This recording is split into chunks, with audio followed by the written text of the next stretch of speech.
By now, I must have looked like a zombie myself. I felt like one.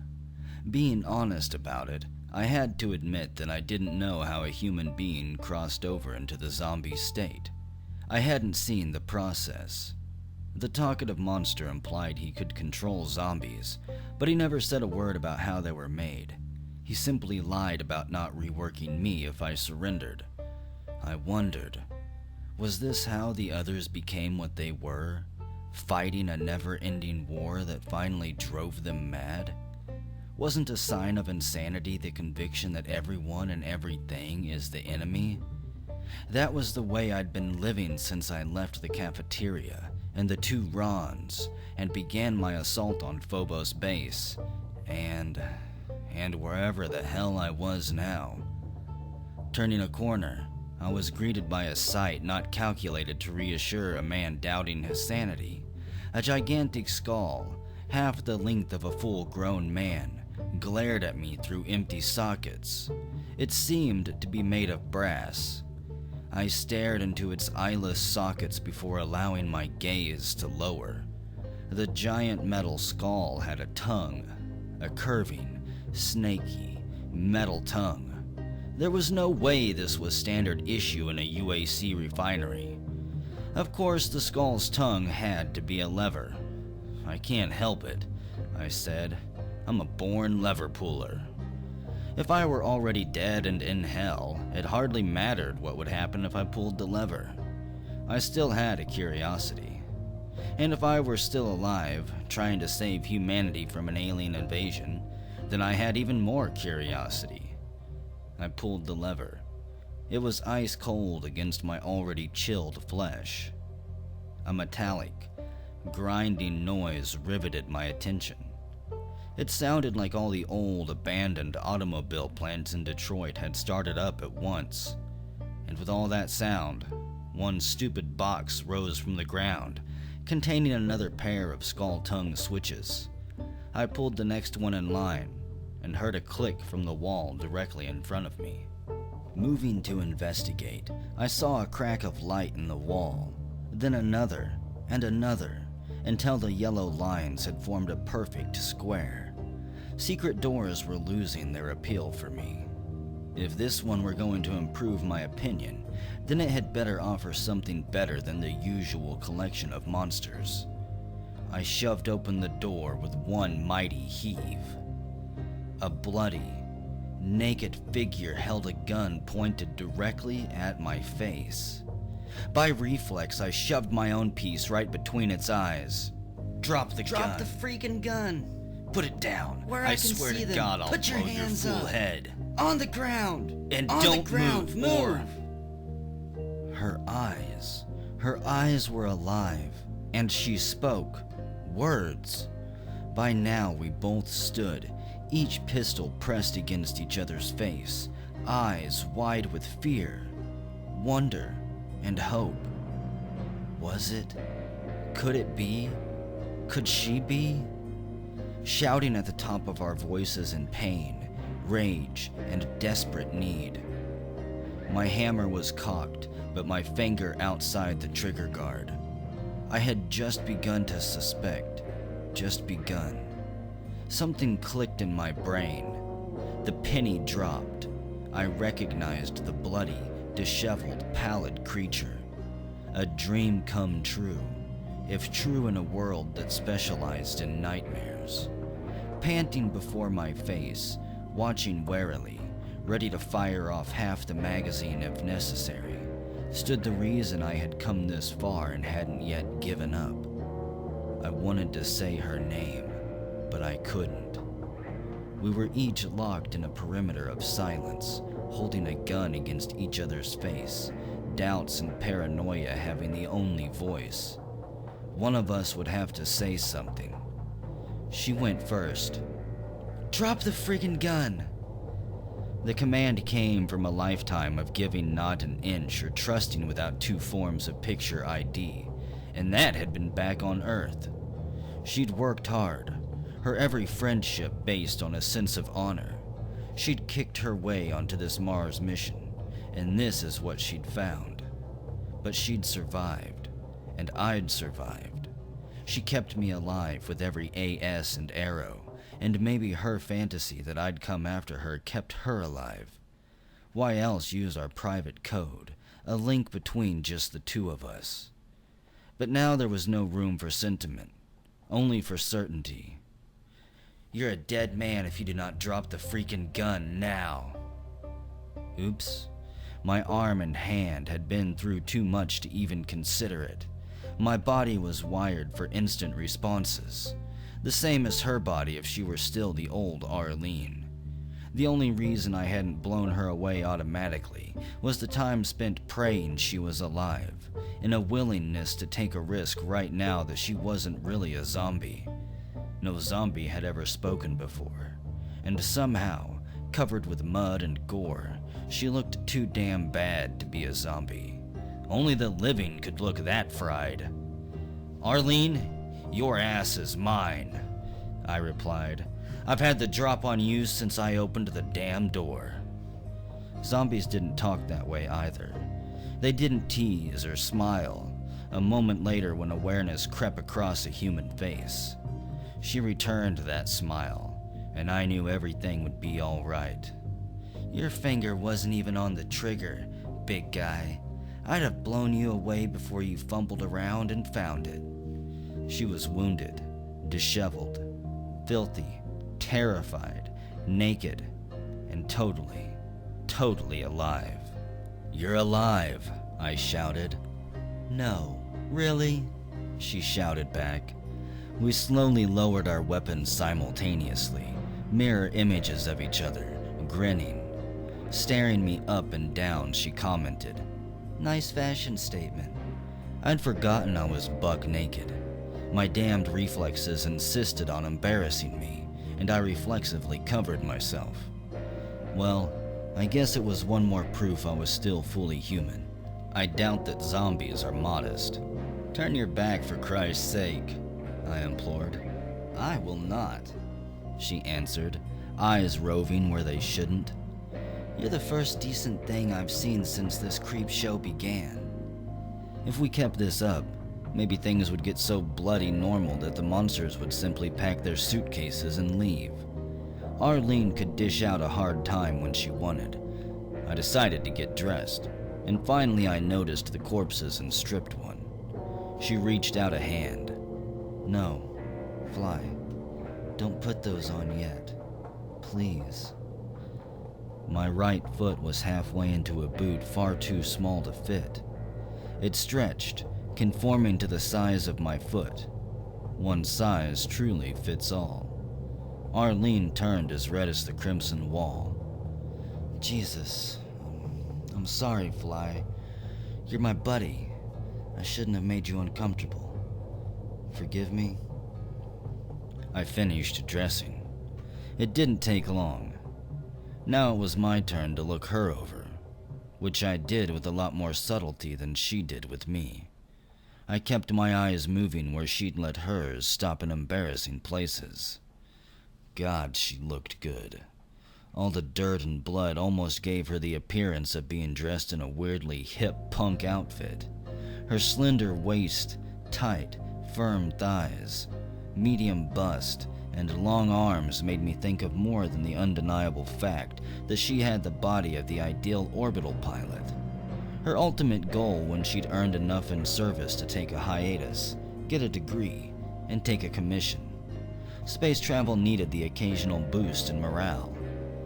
She finally got the idea. There were plenty of corpses around with uniforms waiting to be stripped. I watched her from the corner of my eye as she followed my example. The best aspect of these form-fitting uniforms was the way they conformed to every contour of the human body. She looked just as good in clothes. I tried to think of something appropriate to say, then grunted, punching her shoulder middling hard. "Now I forgive you," I said with a grin. The grin didn't last long. I'd completely forgotten about the bullet wound in my shoulder, and the pain finally caught up with me as the adrenaline wore off. "Geez, that looks bad," she said. "Maybe there's some medkits around here. You mind holding still while I do some alterations on your shoulder? Meanwhile, tell me where the hell you came from. Seemed like a fair deal to me. Long as you tell me what happened to you, AS, you and the company, and what the hell were you doing hiding in a cupboard? She made me go first. I recapped everything that had happened since I left Ron and Ron behind in the mess hall. She'd been through the same crap. I didn't need to be overly detailed about the killing. It would be nothing more than a sentence completion exercise. While I told her my adventures, hoping I wasn't boring her, we weren't standing still. With the soft suction sounds of our boots on the cold stone floor, we went hunting for medical supplies. I'd rather go up against a dozen zombies than one of these monster aliens, I was telling Arlene as she yanked open a closet door. Dozens of shotguns cascaded down on us like bales of hay. Heavy, painful bales of hay. Fortunately, they weren't loaded. Staring at the pile of weapons for a long moment, I put on my best annoyed face and asked Arlene, "Can't you keep your space neat and tidy?" Rolling her eyes, she scooped up one of the weapons and tossed it to me. She took one too. I regretted leaving behind such a beautiful pile of weaponry. But Arlene and I only had 4 hands between us. We were still needing a medkit, and Arlene was starving. With the burning sensation growing in my arm, the medkit was first on the list. Then, I was going to get my recon babe out of this hellhole. I'd email her, if that's what it took to pack her back to Mars. No, Earth. "Get your crap together," I said, "and take mental notes." "Notes?" "We've got to give a full report when we get back. We're blowing this popcorn stand." Arlene smiled wanly. "You have any good ideas on that one, Ace?" "I left a land cart back at the entrance. We can hot rod it back to the airbase and take the troop ship back to Mars. Or even Earth. It should be able to make it." Arlene looked around, studying the architecture. The architect must have been hired by the Addams family. Nothing seemed normal. The surface of the walls was rough, twisted, the sickening color of internal organs. Skulls, monster faces, and decay dominated everywhere I chanced to glance. Arlene coughed politely. "Just 2 problems with that plan. First, we're not on Phobos anymore, Toto." "Huh?" "We're on Deimos, and there ain't no land carts, or rockets either. We used all the ships to bug our people out 4 years ago. Fly, we're stuck here, and we don't even know where here is." I must have looked blank. She continued. "Look, Fly, don't you remember when Deimos vanished from the screens?" "No, actually. What the hell are you talking about?" "Oh, whoops. I guess you were already in custody when we got word from Boyd that Deimos had disappeared from the Martian sky." The idea that a moon could vanish bothered me for some reason. "Wouldn't there have been gravitational effects?" I asked. She laughed before asking, "Are you kidding? Do you know how small Deimos is? It's even smaller than Phobos." I knew that. These chunks of space rock were so small that their real gravity was theoretical, notwithstanding the alien gravity zones. Although I'd become used to fantastic events lately, a little nugget of skepticism scratched at my capacity to believe just anything. "How do you know we're on Deimos?" "'Cause I've been here, Fly. I did a TDS as a yeoman right here while I was waiting for an opening in the light drop." "A yeoman? But the Marines don't have any staff positions, only line positions." "On loan to the Navy. Technically, I was still a rifleman, but the only weapon they issued me was a word processor." I had to think about this.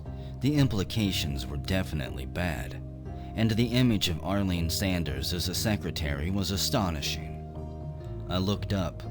There was a skylight in the ceiling, and where Mars should have been, there was nothing. Where stars should have been, there were no stars. The blank of space was missing too. All I saw was a gray mist, not to be confused with clouds. The texture was all wrong.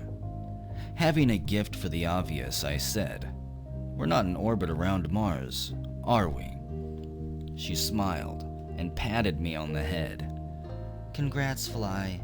You win the Nobel Prize. You don't see a pressure dome up there, do you? But we're still sucking air.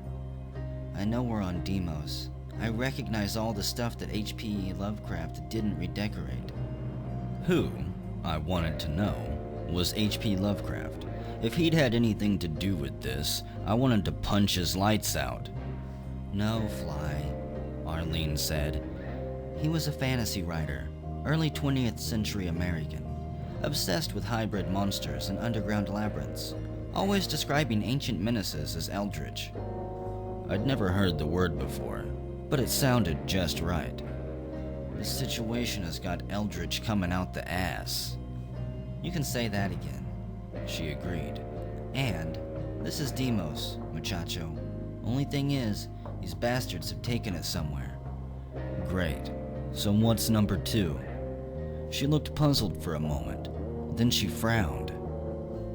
I don't want to hurt you, Fly. I licked my lips, feeling my stomach contract. I never liked anything from a girl that began like that. What? You've always been more loyal to the Corps than I was, my friend. I stiffened. What's wrong with the Corps? The Marines have given me a lot, babe, in case you've forgotten. She smiled and shook her head.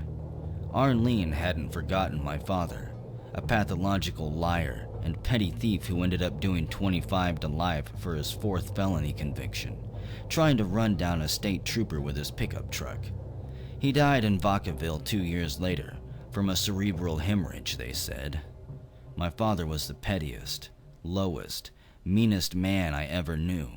He couldn't even understand the word honor. He never knew why I joined the Corps, never would have understood if I told him I did it for him, so I would never be him. All right, I confess. Father, forgive me, for I have sinned. The Corps was the world to me. There's nothing wrong with the United States Marine Corps, Fly.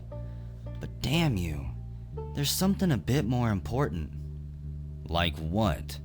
Like the human freaking race. She had me cold, so I got pissed. Hang the human race! It's Tommy this and Tommy that. Oh, don't quote Kipling at me. I'm the one who gave you the book, Fly. What do you think the whole purpose of the Corps is? I didn't say anything. I didn't like where this was leading. I knew what she was going to say, but I couldn't figure where she was wrong. You're so much into honor and duty, Fly. Don't you know what duty means? We're the ones on the wall, kiddo. They might not know we're there, might not even know there is a wall, might not give a hang, but that's what we're here for. Fly, this thing is bigger than just getting us both out alive.